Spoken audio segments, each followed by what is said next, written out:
आज के सेशन का पहला सवाल, ठीक है ना, आज के सेशन का पहला सवाल। हाँ, ये मॉक टेस्ट नंबर 2 है। कल हमने कराया था मॉक टेस्ट नंबर 1। कल कई सारे साथियों ने हमसे कहा था कि सर सवालों की संख्या बढ़ा दीजिए, तो हमने कल 20 सवाल किए थे, आज हमने 25 सवाल इसमें ऐड कर दिया है, ठीक है ना। चलिए फटाफट आप लोग रिप्लाई करते रहेंगे और हम लोग डिस्कस करते हुए इसको आगे बढ़ेंगे।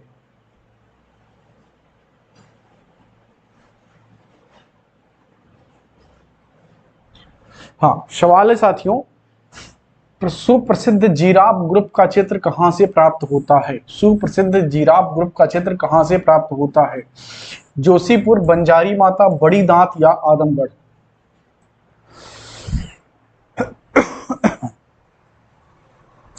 सुप्रसिद्ध जिराफ ग्रुप का चित्र कहां से प्राप्त होता है? बिल्कुल सही जवाब, सही आंसर क्या हो जाएगा? आदमगढ़। ऑप्शन यहां पर सी सही हो जाएगा, आदमगढ़। बिल्कुल, अधिकांश लोगों के जवाब ठीक हैं और ये बहुत अच्छी बात है, आदमगढ़, ठीक है ना। आदमगढ़ साथियों कहां स्थित है? आदमगढ़ कहां स्थित है? आदमगढ़ कहां स्थित है साथियों? फटाफट आप लोग आंसर करेंगे। आदमगढ़ कहां स्थित है?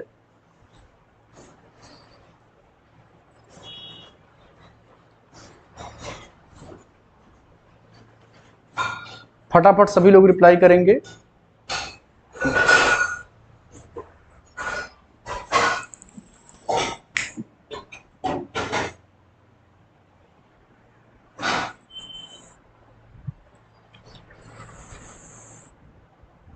बिल्कुल, आदमगढ़ कहां पर है साथियों? मध्य प्रदेश में। कहां पर है? मध्य प्रदेश में स्थित है, मध्य प्रदेश में, मध्य प्रदेश। कौन सी गुफा यहां से प्राप्त होती है? होशंगाबाद की गुफा। कहां की? होशंगाबाद की गुफा, होशंगाबाद की गुफा, होशंगाबाद की गुफा। होशंगाबाद की गुफा की खोज कब हुई? 1922 एडी में। किसने किया था? मनोरंजन घोष ने। किसने? मनोरंजन घोष ने इसकी खोज की थी, मनोरंजन घोष ने, ठीक है ना, मनोरंजन घोष ने।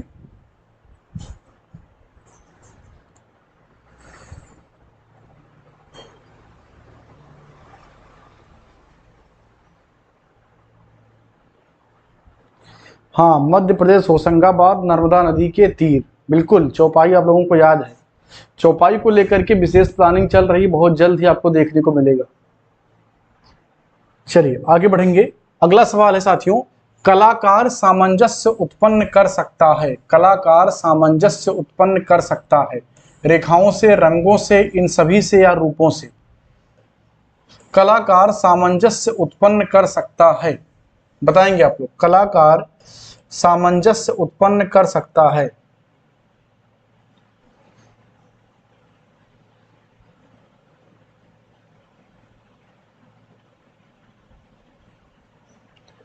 कलाकार सामंजस्य उत्पन्न कर सकता है रेखाओं से, रंगों से, रूपों से या इन सभी से? कलाकार सामंजस्य उत्पन्न कर सकता है। हाँ, फटाफट आप सभी लोग उत्तर करेंगे। बिल्कुल सही जवाब, सही आंसर क्या हो जाएगा? ऑप्शन डी यहां पर सही हो जाएगा, ठीक है ना। सामंजस्य का मतलब समझते हैं, शब्द से ही स्पष्ट है, किसी चीज में सामंजस्य बिठाना, यानी कि कौन सी चीज का कितना इस्तेमाल होगा, इसी को सामंजस्य कहा जाता है, ठीक है ना। यानी कि ऊंच नीच को मैनेज करना ही सामंजस्य होता है। तो कलाकार जो है सामंजस्य उत्पन्न कर सकता है रंगों के द्वारा, रेखाओं के द्वारा और रूपों के द्वारा। इसका मतलब सभी सही हो जाएंगे, ऑप्शन डी यहाँ पर सही हो जाएगा, ठीक है ना। चलिए आगे बढ़ेंगे। अगला सवाल है, लिथोग्राफी की खोज किस सदी में हुई? लिथोग्राफी की खोज किस सदी में हुई? 14वीं सदी में, 19वीं सदी में, 20वीं सदी में या 18वीं सदी में? लिथोग्राफी की खोज किस सदी में हुई? लिथोग्राफी की खोज किस सदी में हुई? लिथोग्राफी की खोज किस सदी में हुई? बताएंगे साथियों आप लोग फटाफट। हाँ, लिथोग्राफी की खोज किस सदी में हुई?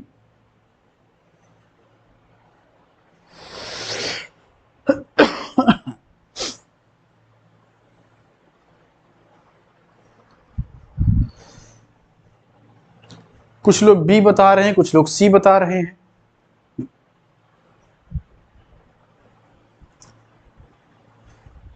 चलिए, लिथोग्राफी की खोज किस सदी में हुई बताएंगे सब लोग। 14वीं सदी, 19वीं सदी, 20वीं सदी या 18वीं सदी? सही आंसर क्या हो जाएगा साथियों?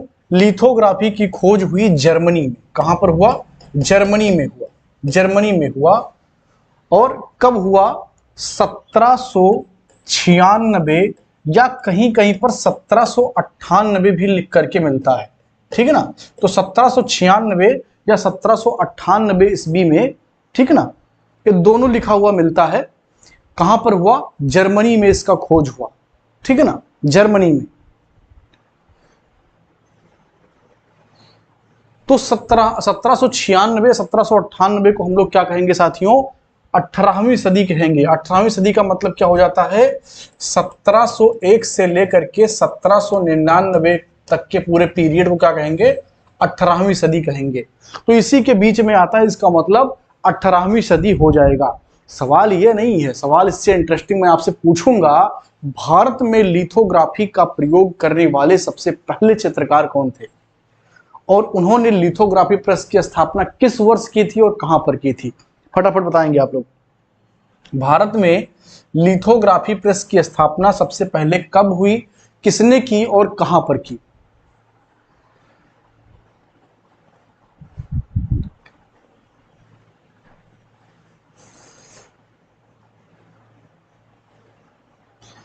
बिल्कुल, तो भारत में लिथोग्राफी प्रेस की स्थापना सबसे पहले किसने किया? राजा रवि वर्मा ने किया। किसने? राजा रवि वर्मा ने किया था, ठीक है ना। नाम तो हो गया राजा रवि वर्मा। किस वर्ष किया था साथियों? किस वर्ष किया था? 1894 एडी में। 1894 एडी में। कहां पर किया था? मुंबई के घाटकोपर में। कहां पर? स्थान क्या था? मुंबई, माया नगरी मुंबई, मुंबई के घाटकोपर में, ठीक है ना, मुंबई के घाटकोपर में। मुंबई के घाटकोपर में राजा रवि वर्मा। राजा रवि वर्मा कहां के थे साथियों? ये केरल के रहने वाले थे। केरल, केरल के राजा रवि वर्मा जो है भारत में सबसे पहले तैल चित्रण करने वाले चित्रकार हैं। भारत में सबसे पहले तैल चित्रण करने वाले चित्रकार कौन है? राजा रवि वर्मा है, ठीक है ना। राजा रवि वर्मा के चित्रों का विषय क्या था? राजा रवि वर्मा के चित्रों का विषय क्या था? इनके चित्रों का विषय था साथियों पौराणिक। क्या था? पौराणिक था। लेकिन शैली क्या थी? शैली थी यूरोपीय। याद रखना साथियों, शैली क्या थी? यूरोपीय थी। भारत के पहले कैलेंडर आर्टिस्ट माने जाते हैं, ठीक है ना। भारत के पहले कैलेंडर आर्टिस्ट, भारत के पहले कैलेंडर आर्टिस्ट, कैलेंडर आर्टिस्ट माने जाते हैं, ठीक है ना। भारत के कैलेंडर आर्टिस्ट माने जाते हैं। एक बड़ा ही सुंदर सवाल एक बार कला की परीक्षा में इनसे पूछा गया था कि भारत का वह कौन सा चित्रकार है जिसकी बनाई हुई पेंटिंग भारत के अधिकांश हिंदू घरों में पाई जाती है? राजा रवि वर्मा हो जाएगा। आप राम को, विष्णु को, शंकर को, पार्वती को, लक्ष्मी को जिस रूप में देखते हैं वो रूप प्रदान किया है राजा रवि वर्मा ने। और यही वजह था कि आनंद कुमार स्वामी, बंगाल शैली के तमाम कलाकार समेत बहुत सारे कला इतिहासकार पानी पी पी गरियाते थे राजा रवि वर्मा को, क्योंकि राजा रवि वर्मा ने क्या किया? मानवीकरण कर दिया। किसका? देवता का। वर्तमान में एक फिल्म का बड़ा विरोध हुआ, आदि पुरुष का।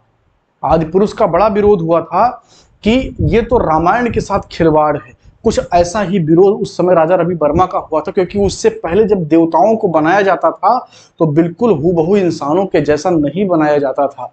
उनकी आंखें कुछ बड़ी कर दी जाती थी, उनको भब्बरी बनाया जाता था। बिल्कुल राम और सीता, लक्ष्मण को आप देखते तो ऐसा लगता है कि ऐसे इंसान होंगे हम लोगों के बीच में। भले ही मेरा चेहरा उनसे नहीं मिलता है, लेकिन ऐसे इंसान जरूर होंगे। और ये कृत्य सबसे पहले किसने किया था? राजा रवि वर्मा ने। इसका बड़ा विरोध उनको झेलना पड़ा था, ठीक है ना। चलिए अगला सवाल देखेंगे, रूप का वर्गीकरण कितने भागों में हुआ है? रूप का वर्गीकरण कितने भागों में हुआ है? रूप का वर्गीकरण कितने भागों में हुआ है? विकल्प है 2, 4, 8 या 5। रूप का वर्गीकरण कितने भागों में हुआ है? रूप का वर्गीकरण कितने भागों में हुआ है? फटाफट आप लोग उत्तर देंगे। रूप का वर्गीकरण कितने भागों में हुआ है?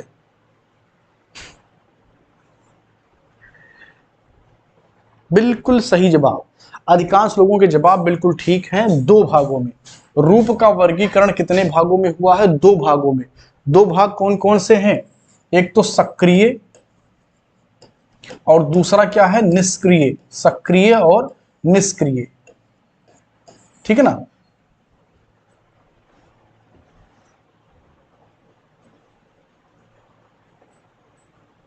ऑप्शन ये सही हो जाएगा।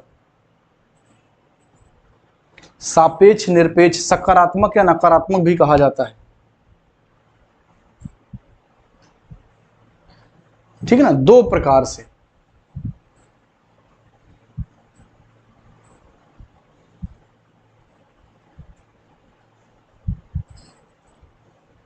चलिए आगे बढ़ेंगे साथियों। अगला सवाल देखेंगे, घनाकृतियों के अंतर्गत नहीं आती है। घनाकृतियों के अंतर्गत नहीं आती है।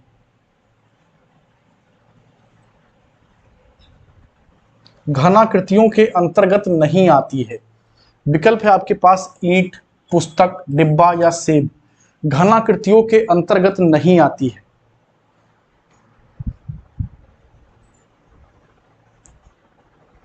सापेक्ष या निरपेक्ष कहें, सक्रिय या निष्क्रिय कहें, हाँ, सकारात्मक या नकारात्मक भी लिखा जाता है। 2 प्रकार के रूप, लेकिन अर्थ सबका एक ही है।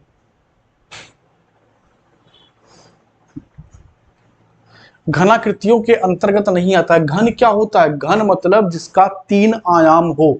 घन का मतलब होता है जिसके 3 आयाम हो, ठीक है ना। जैसे ये हो गया घन आपका, ठीक है ना।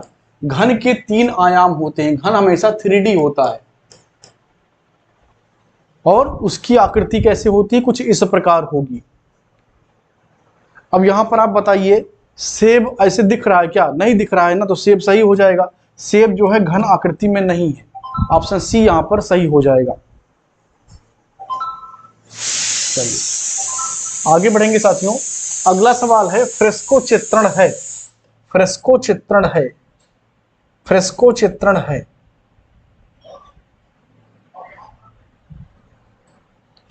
विकल्प है आपके पास भित्ति चित्रण की विधा। विकल्प है आपके पास भित्ति चित्रण की विधा, व्यक्ति चित्रण की विधा, जेनर चित्रण की विधा या इनमें से कोई नहीं। फ्रेस्को चित्रण है। फ्रेस्को चित्रण है।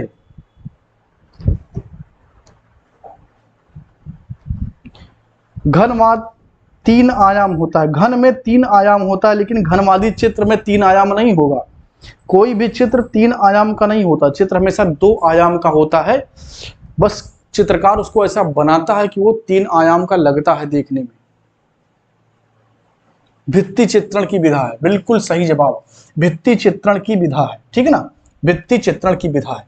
चलिए ऐसे फुर्सत नहीं मिलेगी। आप पहले ये बताइए कि भारत में सबसे पहले भित्ति चित्रण किस गुफा में देखने को मिलता है?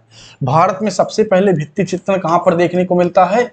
जोगीमारा में देखने को मिलता है। जोगीमारा, जोगीमारा की गुफा कहां पर स्थित है? ये छत्तीसगढ़ में स्थित है। कहां पर? छत्तीसगढ़ में स्थित है, ठीक है ना। कहां पर है? सरगुजा रियासत में है। साथियों याद कर लीजिए, सरगुजा रियासत में स्थित है। सरगुजा रियासत में स्थित है। हाँ, जोगीमारा के चित्रों की अनुकृति किसने बनाई थी?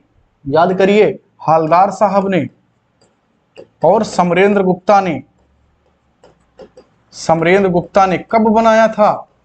1914 ईस्वी में बनाया था। और क्या कहा था हालदार साहब ने? क्या कहा था कि जो जोगीमारा की गुफा है ना, ये वरुण देवता का मंदिर है। क्या कहा था? ये वरुण देवता का मंदिर है। किसका? वरुण देवता का मंदिर है। और क्या कहा था कि यहाँ पर देवदासी सुतनुका का निवास था। किसका? देवदासी सुतनुका का निवास था। जो चित्र जोगीमारा से प्राप्त हुए हैं, हालदार साहब ने उसको 7 खंडों में विभाजित किया है। कितने? 7 खंडों में विभाजित किया है। लेकिन कुछ कला इतिहासकार का ऐसा मानना है कि 7 नहीं भाई साहब, ये 8 खंड हैं, तो उनका भी याद कर लीजिए। उनका मानना है कि 7वां खंड 2 भाग में विभाजित है। ठीक है ना। तो जोगीमारा से सबसे पहले भारत में भित्ति चित्र प्राप्त होते हैं, ध्यान रखना। एक सवाल और पूछता है कि सबसे प्राचीन भित्ति चित्र भारत में सबसे पहले किस धर्म के मिले? तो जैन धर्म के मिले, क्योंकि जोगीमारा का संबंध किससे है? जैन धर्म से है। इस पर इतिहासकार जो है एक मत अब नजर आते हैं। हाँ, देवदासी सुतनुका देवादीन फनकार। हाँ, चलिए आगे बढ़ेंगे। जिन लोगों ने अभी तक लाइक नहीं किया है, आप लोग अगर पसंद आ रहा है क्लास तो लाइक जरूर करके जाइएगा, क्योंकि उससे मेरा मोटिवेशन बढ़ता है। अगला सवाल देखेंगे हम लोग। अगला सवाल है, दक्षिण भारत में किस स्थान पर शैल चित्र प्राप्त हुए हैं? दक्षिण भारत में किस स्थान पर शैल चित्र प्राप्त हुए हैं?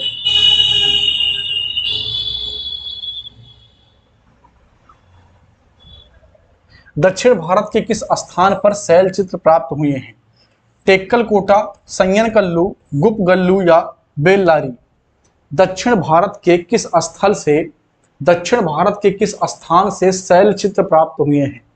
शैल चित्र का मतलब शिलाओं पर बना हुआ चित्र, और शिलाओं पर चित्र कब बनता था? याद करिएगा, प्रागैतिहासिक काल में। किसमें? प्रागैतिहासिक काल में चित्र बनते थे। किस पर? किस पर बनते थे? शिलाओं पर बनते थे, क्योंकि उस समय कैनवास, कागज, ताड़पत्र, भोजपत्र, किसी चीज की जानकारी इंसान को नहीं थी। हाँ, Bellary Karnataka, very good, Bellary Karnataka. Option C यहां पर सही हो जाएगा, बेल्लारी कर्नाटका। ठीक है ना, बेल्लारी कर्नाटका। प्रागैतिहासिक चित्रों के विषय क्या थे? कई बार एग्जाम में सवाल पूछा गया है, प्रागैतिहासिक चित्रों के विषय क्या थे? नोट करना साथियों, आखेट। क्या थे?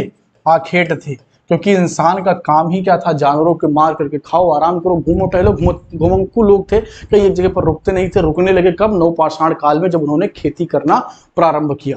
ठीक है ना, उससे पहले वो घूमते रहते थे। तो आखेट ही उनका मुख्य काम था, जो किया वही बनाया। इंसान आज जो कर रहा है वही बना रहा है। ठीक है ना, तो उस समय का इंसान जो करता था उसको बनाता था। तो उनका विषय क्या था?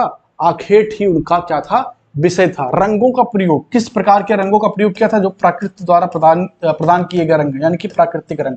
कौन कौन से रंग? चूना, चूना प्रकृति के द्वारा प्रदत्त है सफेद रंग के लिए। ठीक है ना, सफेद रंग के लिए। गेरू, काले रंग के लिए, काले रंग के लिए। ठीक है ना, गेरू, सॉरी गेरू, गेरू लाल रंग के लिए, गेरू लाल रंग के लिए। कोयला, आग का प्रयोग करने लगे थे काले रंग के लिए, काले रंग के लिए। ठीक है ना, गेरू का प्रयोग लाल रंग के लिए, कोयले का प्रयोग काले रंग के लिए। पीली मिट्टी का ये लोग प्रयोग करते थे पीले रंग के लिए, पीली मिट्टी का प्रयोग करते थे। ठीक है ना, पीली मिट्टी का ये लोग प्रयोग करते थे। और हाँ, मानव ने भारतीय उपमहाद्वीप में सबसे पहले चित्रकारी कब किया? नवपाषाण काल में। कब किया? नवपाषाण काल में, नवपाषाण काल में। प्रागैतिहासिक काल का मतलब क्या होता है? प्रागैतिहासिक काल का मतलब होता है ऐतिहासिक काल से पूर्व की घटनाएं, यानी कि एक ऐसा समय जिसके बारे में हमारे पास सिर्फ और सिर्फ पुरातात्विक जानकारियां हैं, कोई लिखित स्रोत नहीं है। ऐसे कालखंड को हम क्या कहते हैं? प्रागैतिहासिक काल कहते हैं। बोलो बांके बिहारी लाल की जय, राधे राधे बोलना पड़ेगा। चलिए आगे बढ़ेंगे साथियों।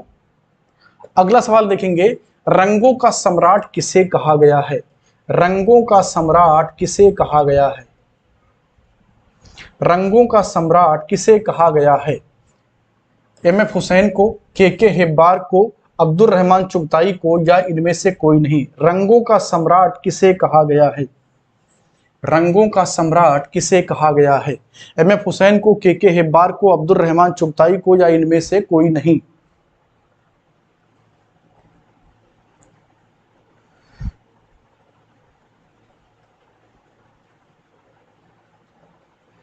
हाँ, बहुत ही सरल सवाल है। क्या हो जाएगा? अब्दुल रहमान चुगताई को, अब्दुल रहमान चुगताई को। अब्दुल रहमान चुगताई के कला गुरु कौन थे? इनके कला गुरु साथियों कौन थे? नोट करना, इनके कला गुरु थे अवनी बाबू, यानी कि अवनींद्रनाथ टैगोर इनके क्या थे, कला गुरु थे।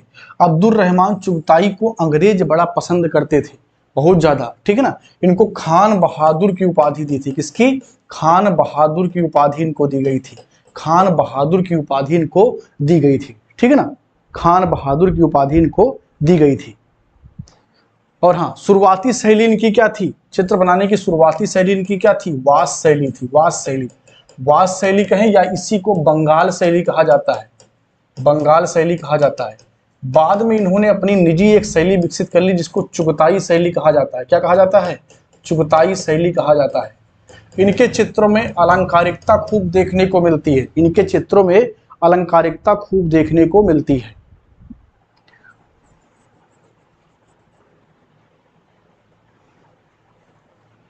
चलिए आगे बढ़ेंगे साथियों। अगला सवाल है, अमृता का स्वर्गवास कितनी आयु में हो गया था। यहां पर अमृता से अर्थ है अमृता शेरगिल।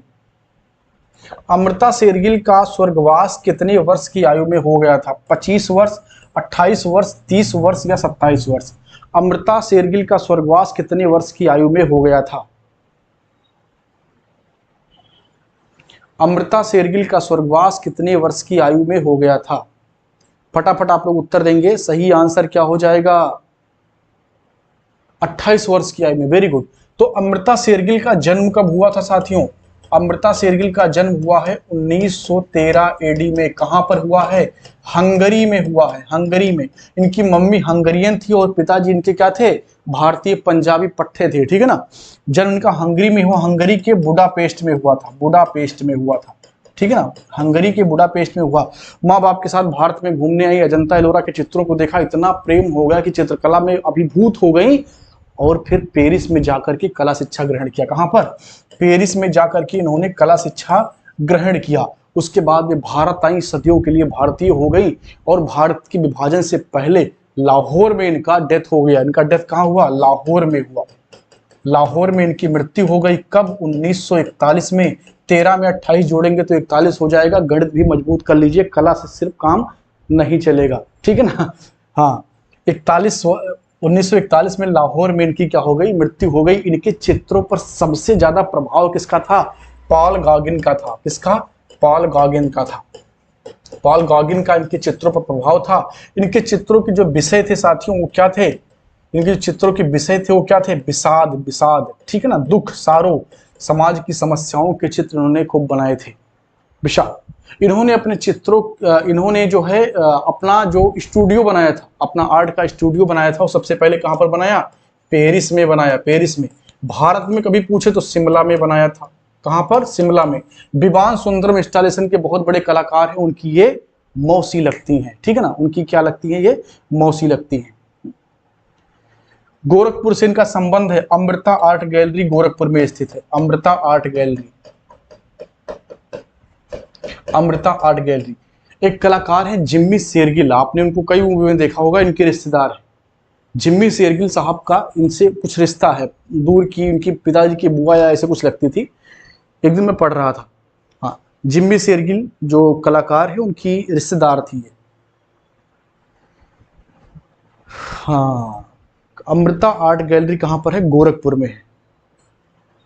Very good. चलिए फटाफट 5 चित्र अमृता शेरगिल के देखेंगे। अमृता शेरगिल के फटाफट हम लोग 5 चित्र देखेंगे। सबसे पहला, हाथी का स्नान, हाथी का स्नान। दूसरा, वधू का श्रृंगार, जिनको याद नहीं है नोट कर लेंगे, वधू का श्रृंगार, ठीक है ना। तीसरा, हल्दी पीसती औरतें, हल्दी पीसती औरतें, ठीक है ना, हल्दी पीसती औरतें। ब्रह्मचारी, ब्रह्मचारी। बाजार जाते दक्षिण भारतीय लोग, बाजार जाते दक्षिण भारतीय लोग,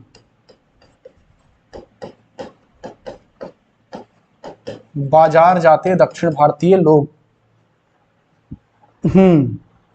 फल बेचने वाले, 5 हो गया, और लिखाएंगे क्या, फल बेचने वाले, फल बेचने वाले, टोरसो, ठीक है ना, टोरसो, 3 लड़कियां, बिल्कुल, 3 लड़कियां,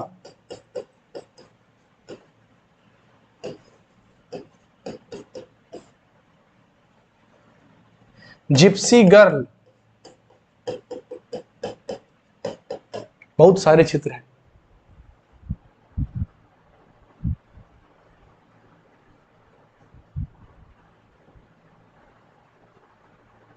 वेरी गुड।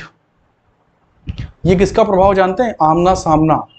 ये 9:30 बजे हमने जो मॉक टेस्ट स्टार्ट किया है, इस समय पर हम आमना सामना करते थे, 3 से 4 महीने से लगातार कर रहे थे। इस बीच में थोड़ा कुछ दिन बंद था। हाँ हाँ, तो ये चित्र इनको याद है। चलो आगे बढ़ेंगे। अगला सवाल देखेंगे, काला चांद नामक चित्र किस कलाकार ने बनाया? काला चांद नामक चित्र किस कलाकार ने बनाया?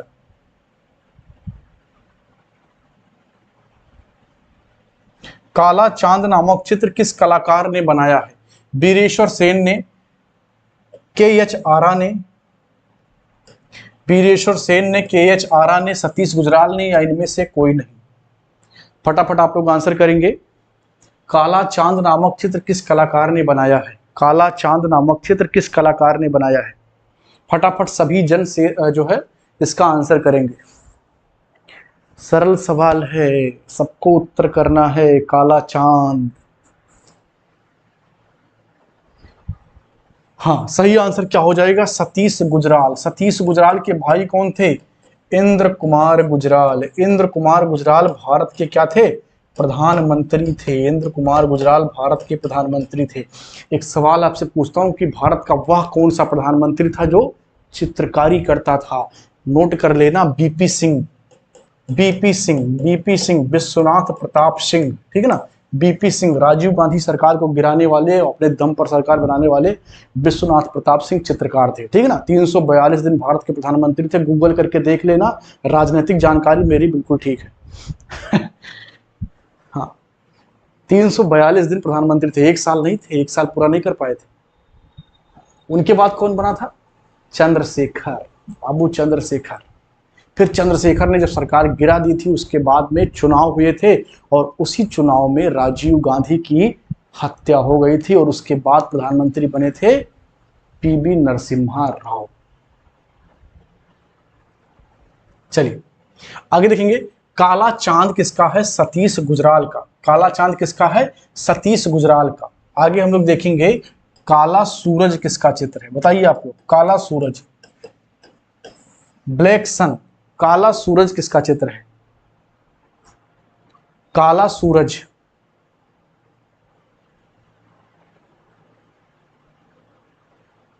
कभी तसल्ली से कहानी सुनाएंगे राजनीति की, बहुत ही इंटरेस्टिंग इंटरेस्टिंग कहानियां, ऐसे ऐसे किरदार है ना।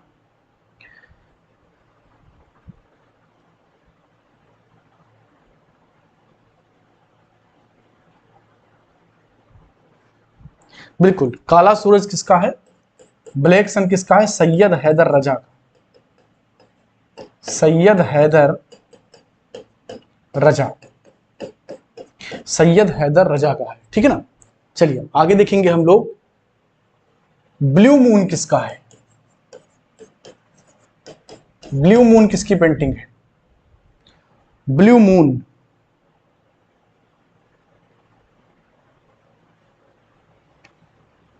ब्लू मून किसकी पेंटिंग है साथियों? हाँ, किसका है? गणेश पाइन का।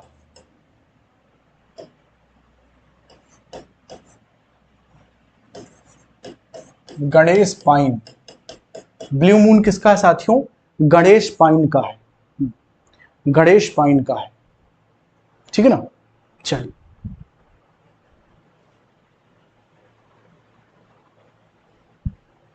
सतीश गुजराल को किस देश ने अपने देश का सर्वोच्च सम्मान दिया था?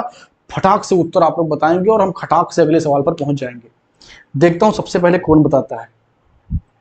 सतीश गुजराल को किस देश की सरकार ने अपने देश का सर्वोच्च सम्मान दिया था?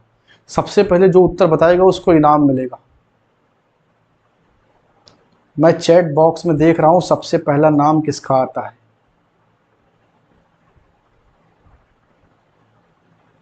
एक नाम आया गलत। श्वेता सिंह जी का जवाब बढ़िया, सही। श्वेता सिंह जी, सबसे पहले श्वेता सिंह जी ने बताया, बाकी सब पीछे। हाँ, जो हार गया सो हार गया। बेल्जियम सरकार ने, वेरी गुड, बेल्जियम की सरकार ने, हाँ बेल्जियम की सरकार ने, बेल्जियम की सरकार ने अपने देश का सर्वोच्च सम्मान इनको दिया। क्यों? बेल्जियम के दूतावास को इन्होंने सजाया था, बेल्जियम के दूतावास को इन्होंने सजाया था। इसके अलावा किस देश ने इनको लियोनार्डो दा विंची पुरस्कार से सम्मानित किया था? अब ये बताइए, किस देश, हाँ किस देश ने इनको लियोनार्डो दा विंची पुरस्कार से सम्मानित किया था?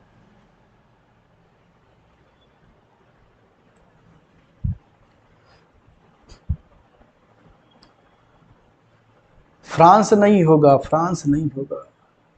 फ्रांस ने दिया था सैयद हैदर रजा को।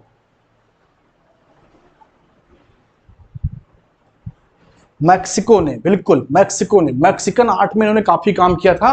मैक्सिको ने इनको जो है सम्मान, मैक्सिको ने इनको सम्मान दिया था विंची पुरस्कार। क्या? विंची पुरस्कार। विंची पुरस्कार इनको मैक्सिको से मिला था और बेल्जियम की सरकार ने इनको अपने देश का सर्वोच्च सम्मान दिया था। ठीक है ना? चल आगे बढ़ेंगे। अगला सवाल देखेंगे साथियों, अमृता शेरगिल मुख्य रूप से किस कलाकार से प्रभावित थी? ये तो मैंने पहले ही आपको बता दिया, ये तो गड़बड़ हो गया मामला।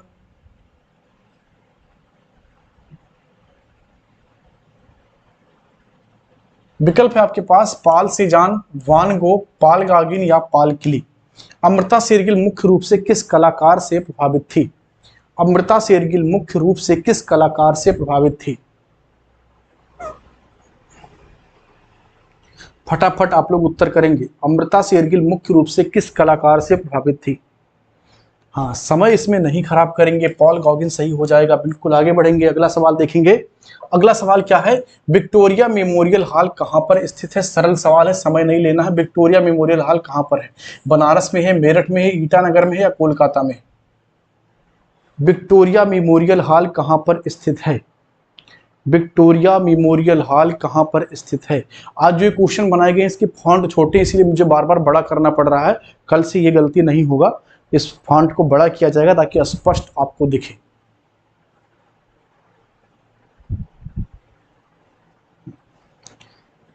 हाँ, हैदर अली जी सही कह रहे हैं, ये तो मेरे कैमरामैन को भी पता होगा। हाँ, कोलकाता में, वेरी गुड, कोलकाता में। ऑप्शन सी सही हो जाएगा, कोलकाता में। हमारे कैमरामैन को ना 90% वो चीजें याद हो चुकी हैं जो हमने बार बार रिवाइज किया है। मजबूरी है, क्या करें, देखना पड़ता है बैठ कर। आगे बढ़ेंगे। श्रम की विजय किस कलाकार की कृति है? श्रम की विजय किस कलाकार की कृति है?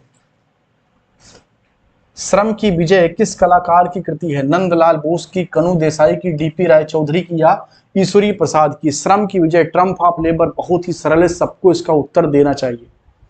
ट्रम्प ऑफ लेबर, श्रम की विजय।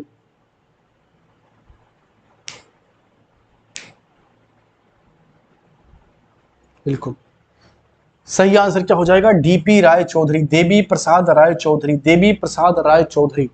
देवी प्रसाद राय चौधरी के कला गुरु कौन थे साथियों? नोट करना, इनके कला गुरु कौन थे? अवनी बाबू थे, अवनी बाबू। अवनी बाबू से इन्होंने शुरुआती कला सीखा। कहां पर? कलकत्ता आर्ट कॉलेज में। ध्यान देना, लेकिन मूर्ति कला किससे सीखा था? हिरण्यमय राय चौधरी से, याद रखना, हिरण्यमय राय चौधरी।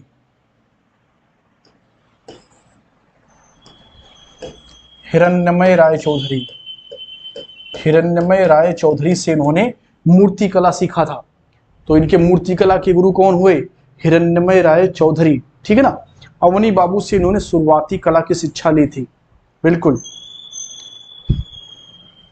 मद्रास आर्ट कॉलेज के ये प्रधानाचार्य बने थे। कहाँ के? मद्रास आर्ट कॉलेज के। मद्रास आर्ट कॉलेज के ये प्राचार्य बने थे। मद्रास आर्ट कॉलेज के कब बने थे साथियों? अगर बताओ तो जाने, सबको पता होगा कब बने थे। 1929 एडी में, 1929 एडी में मद्रास आर्ट कॉलेज के प्राचार्य बने थे।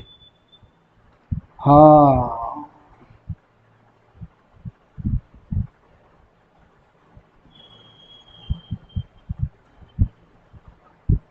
कैमरामैन भाई साहब को भी फॉर्म भरवा दें। अच्छा, ठीक। हाँ, प्राविधिक कला करना कोई बहुत मुश्किल नहीं है, कर सकते हैं। मुस्कुरा रहे हैं पीछे खड़े खड़े।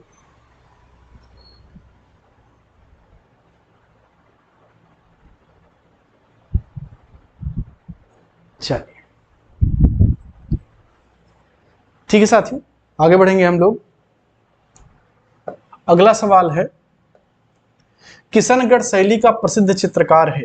किशनगढ़ शैली का प्रसिद्ध चित्रकार है। किशनगढ़ शैली का प्रसिद्ध चित्रकार है कौन? निहाल चंद, सुरजन सिंह, सवाई सिंह, या इनमें से कोई नहीं? बताएंगे फटाफट आप लोग। किशनगढ़ शैली का प्रसिद्ध चित्रकार है। किशनगढ़ शैली का प्रसिद्ध चित्रकार है निहाल चंद, सुरजन सिंह, सवाई सिंह, या इनमें से कोई नहीं? किशनगढ़ शैली का प्रसिद्ध चित्रकार है। हाँ, बहुत बढ़िया। सही आंसर क्या हो जाएगा? निहाल चंद। ऑप्शन ये यहां पर सही हो जाएगा, Nihal Chand. Very good, Nihal Chand. 350 student अभी लाइव है। लाइक की संख्या 191, यानी कि बहुतों को पसंद नहीं आ रहा है, और आ रहा है तो लाइक कर दीजिए, मेरा भी थोड़ा सा मोटिवेशन बढ़ जाएगा। अब मेरा अगर बढ़ गया ना, 1 इंच अगर मेरा बढ़ेगा ना, तो मैं आपका 1 किलोमीटर बढ़ा दूंगा। चलिए, अगला सवाल, बुद्ध और सुजाता नामक चित्र किसने चित्रित किया है? बुद्ध एवं सुजाता नामक चित्र किसने चित्रित किया है? बुद्ध एवं सुजाता नामक चित्र किसने चित्रित किया है?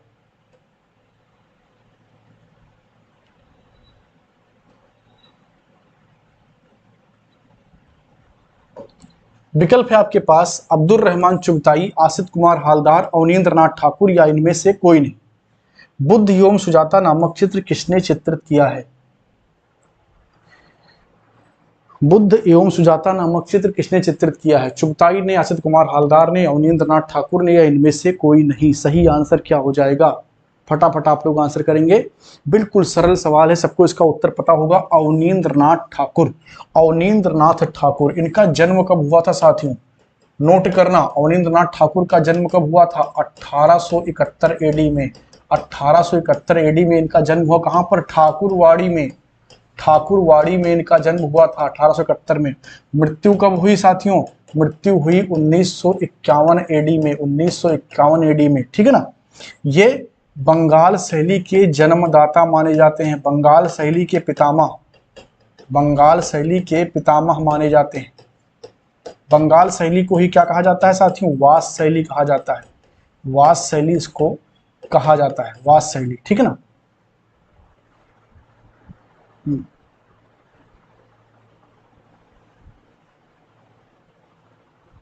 शुरुआत में इन्होंने भी यूरोपीय शैली में काम किया था, तेल चित्रण भी किया था, लेकिन बाद में इनकी आंख खुली और भारतीयों के बारे में अच्छे से जान पाई। इनका सबसे प्रसिद्ध चित्र कौन सा है?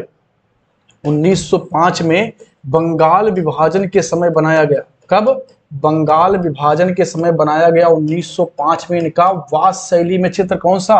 भारत माता का चित्र बहुत ही प्रसिद्ध है, भारत माता का चित्र, ठीक है ना।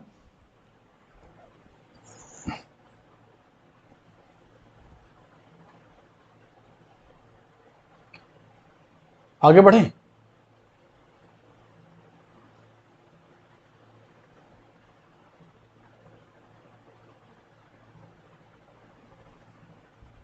चलिए, अगला सवाल, राजपूत शैली के चित्रों को इस नाम से भी जाना जाता है। राजपूत शैली के चित्रों को इस नाम से भी जाना जाता है। राजपूत शैली के चित्रों को इस नाम से भी जाना जाता है। मुगल शैली, राजस्थानी और हिंदू शैली, गुजराती शैली, या अपभ्रंश शैली। राजपूत शैली के चित्रों को इस नाम से भी जाना जाता है। राजपूत शैली का दूसरा नाम क्या है? फटाफट आप लोग आंसर करेंगे।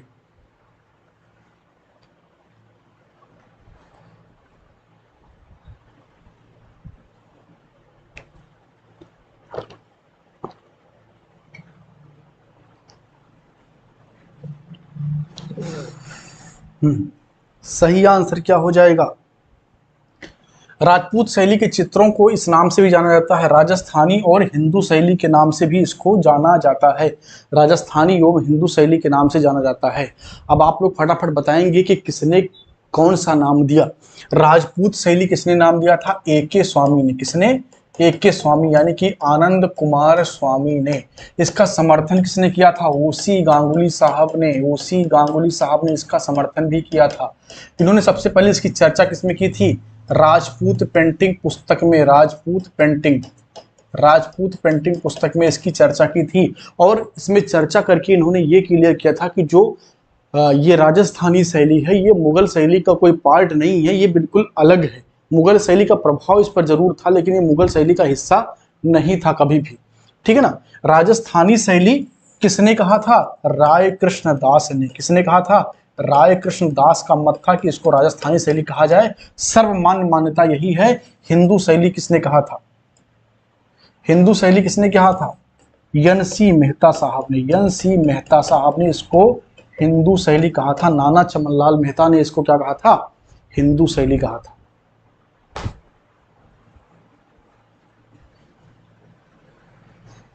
समझ में आ रहा है? मजा आ रहा है? समझ में आए और मजा आए तभी मुझे मजा आएगा। पूरी गारंटी कला को ऐसे पढ़ा करके आपको याद करा दूंगा ना कि आपको मजा आएगा, बोर होंगे ही नहीं। चलिए आगे बढ़ेंगे। अगला सवाल, एलोरा में कौन सा मंदिर एलोरा की जान है? एलोरा में कौन सा मंदिर एलोरा की जान है? एलोरा में कौन सा मंदिर एलोरा की जान है? कैलाश का मंदिर, लक्ष्मी का मंदिर, राम का मंदिर या विष्णु का मंदिर?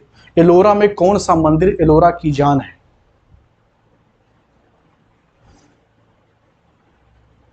सर पेन ब्लैक ले लीजिए। ओके ठीक है सर, आप लोग भी तो सर ही बनेंगे ना।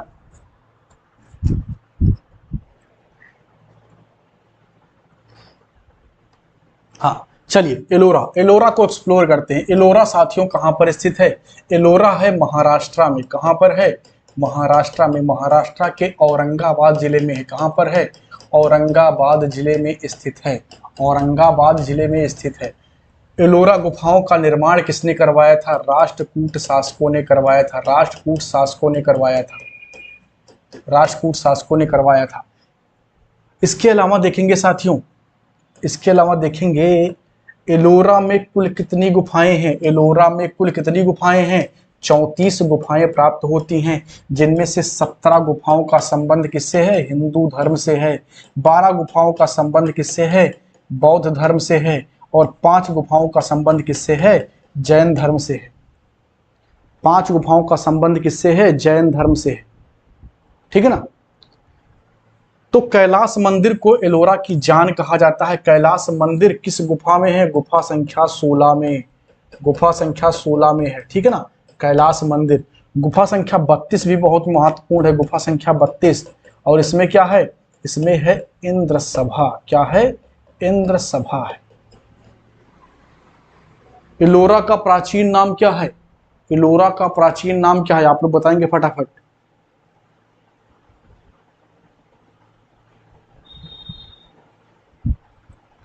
औरंगाबाद का नाम चेंज हो गया है। अच्छा, मैंने रिसेंटली देखा नहीं, हो सकता है चेंज हो गया हो।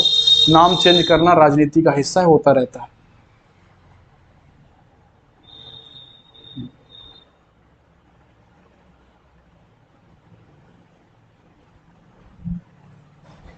हाँ बिल्कुल, एलोरा का प्राचीन नाम क्या है? बेरुल। बेरुल क्या नाम है? बेरुल। एलोरा का प्राचीन नाम क्या है? बेरुल है। आगे बढ़ेंगे। अगला सवाल है, गांधार शैली का संबंध है। गांधार शैली का संबंध है। गांधार शैली का संबंध है। विकल्प है आपके पास स्थापत्य से, मूर्ति कला से, नृत्य कला से या चित्रकला से। पेन में चेंज कर ले रहा हूं कलर, ब्लैक से समझ में नहीं आ रहा है,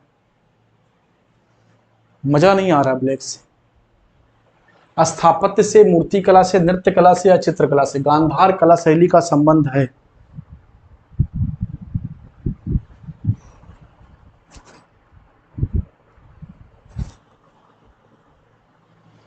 सरल सवाल, सबको इसका उत्तर बताना है। गांधार कला हाँ शैली का संबंध किससे है? स्थापत्य से होगा? नहीं होगा साथियों, नृत्य से भी नहीं है, चित्रकला से भी नहीं है, मूर्ति कला से हो जाएगा। गांधार कला का संबंध किससे है? मूर्ति कला से है। हाँ, मूर्ति कला की भारत में दो विधाएं देखने को मिलती है, एक तो गांधार और दूसरा मथुरा। गांधार और मथुरा, गांधार और मथुरा।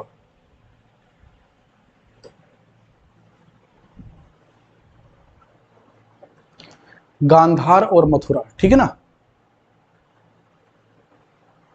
चलिए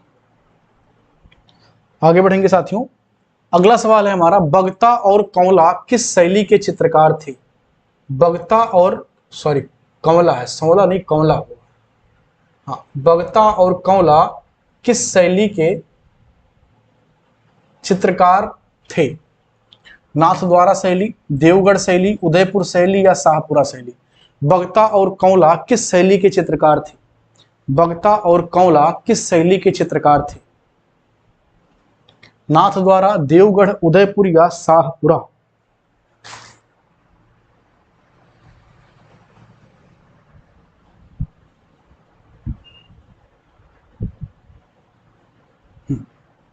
फटाफट आप लोग आंसर करेंगे, फिर मैं डिस्कस करता हूं।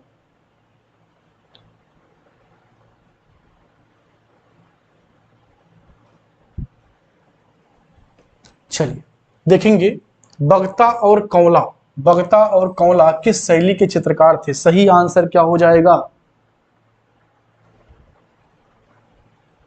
देवगढ़ शैली, ठीक है ना, नोट कर लीजिए। देवगढ़ शैली, देवगढ़ शैली। और देवगढ़ शैली किसके अंतर्गत आती है? मेवाड़ शैली के अंतर्गत आती है, मेवाड़ शैली के अंतर्गत आती है, ठीक है ना, मेवाड़ शैली।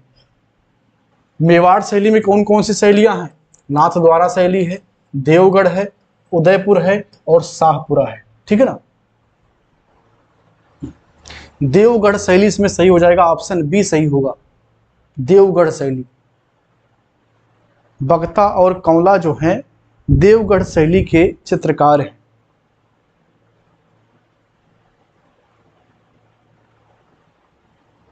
चलिए आगे बढ़ेंगे साथियों। अगला सवाल है हमारा, राजपूत पेंटिंग पुस्तक कब प्रकाशित हुई? राजपूत पेंटिंग पुस्तक कब प्रकाशित हुई? राजपूत पेंटिंग पुस्तक कब प्रकाशित हुई? 1916 में, 1920 में, 1924 में या 1925 में? सब एडी में है, यानी कि एन्नो डोमिनी, जिसको आप हिंदी में क्या लिखते हैं? ईस्वी लिखते हैं। राजपूत पेंटिंग पुस्तक कब प्रकाशित हुई? इसका उत्तर सबको पता होगा, अभी हम लोगों ने चर्चा किया है पीछे। 1916 में, वेरी गुड। 1916 में किसके द्वारा लिखा गया है? A.K. स्वामी, आनंद कुमार स्वामी, आनंद कुमार स्वामी, ठीक है ना। कहां से प्रकाशित हुई थी? ये सवाल बढ़िया है, कब प्रकाशित हुई थी सबको पता है, कहां से प्रकाशित हुई थी? जो सबसे पहले बताएगा उसको इनाम मिलेगा। चलिए मैं चैट बॉक्स में नाम देख रहा हूं कि सबसे पहले कौन उत्तर देता है।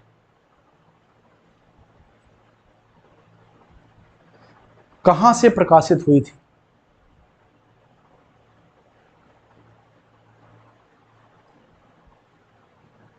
अभी तक किसी का जवाब नहीं आया है। उमेश चंद्र जी का जवाब आया, वेरी गुड, उमेश चंद्र जी। फिर मोनिका पंचाल जी का उत्तर, बिल्कुल, ऑक्सफोर्ड से, ऑक्सफोर्ड लंदन से, ठीक है ना, ऑक्सफोर्ड लंदन से ये प्रकाशित हुआ था, ऑक्सफोर्ड लंदन से। नोट कर लीजिए जिनको नहीं पता है। चलिए आगे बढ़ेंगे, ऑक्सफोर्ड लंदन से प्रकाशित हुई थी। आगे देखेंगे, स्कूल ऑफ एथेंस किसकी पेंटिंग है? स्कूल ऑफ एथेंस किसकी पेंटिंग है? स्कूल ऑफ एथेंस किसकी पेंटिंग है? स्कूल ऑफ एथेंस किसकी पेंटिंग है? विंची की, रफेल की, एंजेलो की या पिकासो की? स्कूल ऑफ एथेंस किसकी पेंटिंग है? स्कूल ऑफ एथेंस किसकी पेंटिंग है? फटाफट आप लोग उत्तर करेंगे, स्कूल ऑफ एथेंस किसकी पेंटिंग है? विंची, रफेल, एंजेलो या पिकासो?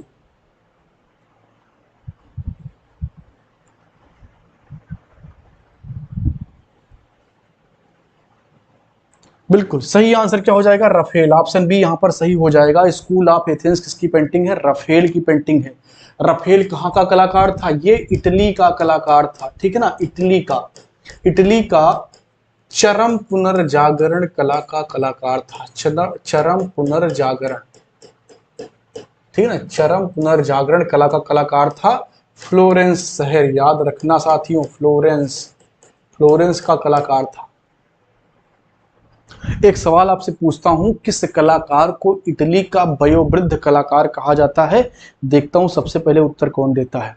किस कलाकार को इटली का वयोवृद्ध कलाकार कहा जाता है?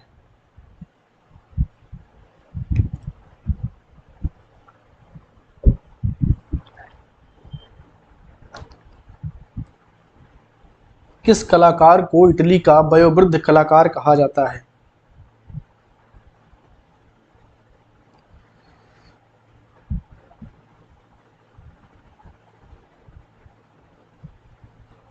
अशोक कुमार जी का सबसे पहले जवाब आया, वेरी गुड। टिसियन को, किसको? टिसियन को। टिसियन, टिसियन को क्या कहा जाता है? इटली का वयोवृद्ध कलाकार, इटली का वयोवृद्ध कलाकार।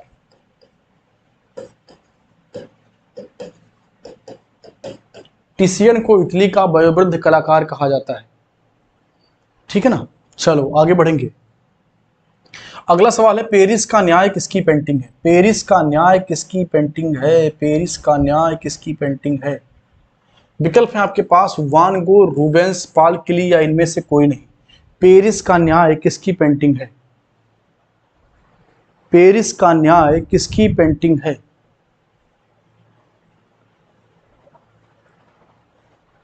पेरिस का न्याय किसकी पेंटिंग है?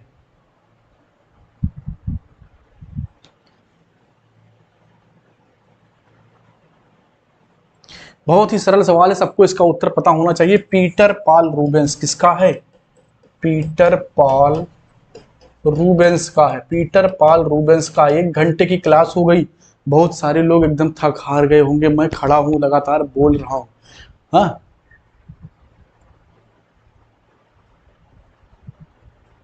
ये तो अभी छोटी छोटी क्लासेस हो रही हैं। जैसे ही एग्जाम का डेट आ जाएगा उसके बाद आप मेरा रूप देखना, 2 घंटे से नीचे कोई क्लास होगी नहीं। जो साथी नए जुड़ते जाएंगे, चैनल को सब्सक्राइब करके बेल आइकन को जरूर प्रेस कर लेंगे ताकि उनसे कोई भी नोटिफिकेशन मिस ना हो। चलिए आगे बढ़ेंगे। स्पेनिश गिटार वादक किसकी पेंटिंग है? स्पेनिश गिटार वादक किसकी पेंटिंग है? स्पेनिश गिटार वादक किसकी पेंटिंग है? क्लोद मोने की है, पिकासो की है, एडवर्ड माने की है या गोवा की है? गोवा नहीं, गोया। स्पेनिश गिटार वादक, स्पेनिश गिटार वादक किसकी पेंटिंग है?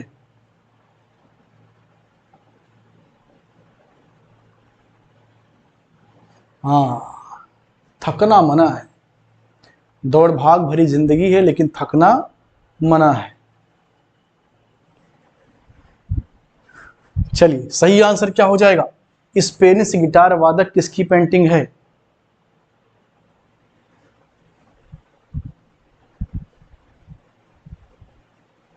अच्छा, ये इतने लोग हमारा आमना सामना का क्लास देखते थे, सब भूल गए क्या? हैं? स्पेनिश गिटार वादक किसकी पेंटिंग है? हमको ही बताना पड़ेगा, आप लोगों से हो नहीं पाएगा, ठीक है ना। पिकासो की जो पेंटिंग है वो स्पेनिश गिटार वादक नहीं है, वृद्ध गिटार वादक है। वृद्ध गिटार वादक है। स्पेनिश गिटार वादक है क्लोद मोने का। नहीं नहीं, क्लोद मोने का नहीं, एडवर्ड माने का है। एडवर्ड माने। किसका है? एडवर्ड माने का। ऑप्शन सी सही होगा। स्पेनिश गिटार वादक है एडवर्ड माने का, विकल्प सी सही होगा, ठीक है ना, विकल्प सी। पिकासो नहीं होगा चच्चा, जहां मर्जी वहां पिकासो चिपका देते हैं, ऐसा थोड़ी होता है, माने गुस्सा जाएंगे। एडवर्ड माने,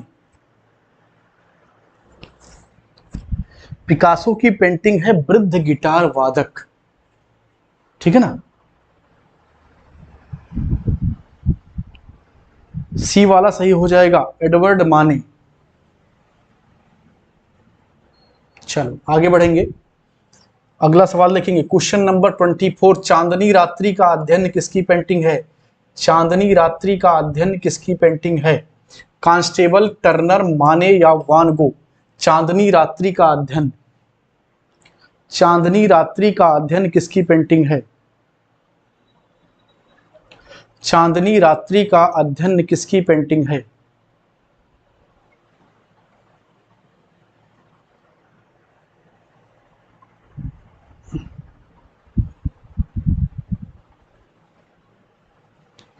बहुत ही सरल सवाल है, सबको इसका उत्तर देना चाहिए। किसका है? टर्नर की पेंटिंग है, बिल्कुल। इंग्लिश भूदृश्य चित्रकार टर्नर। चांदनी रात्रि का अध्ययन, पंचक्की का नदी तट, कोहरे में उगता सूरज। हाँ,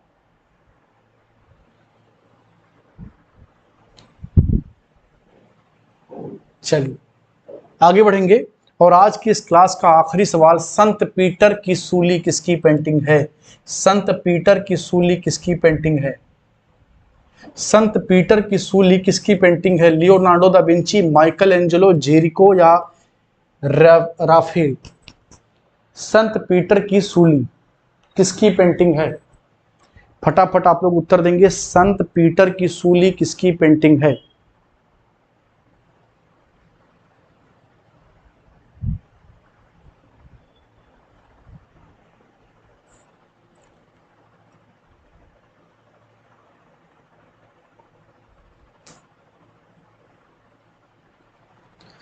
गलत नहीं होना चाहिए, नहीं तो चित्रकार करने का फायदा क्या होगा।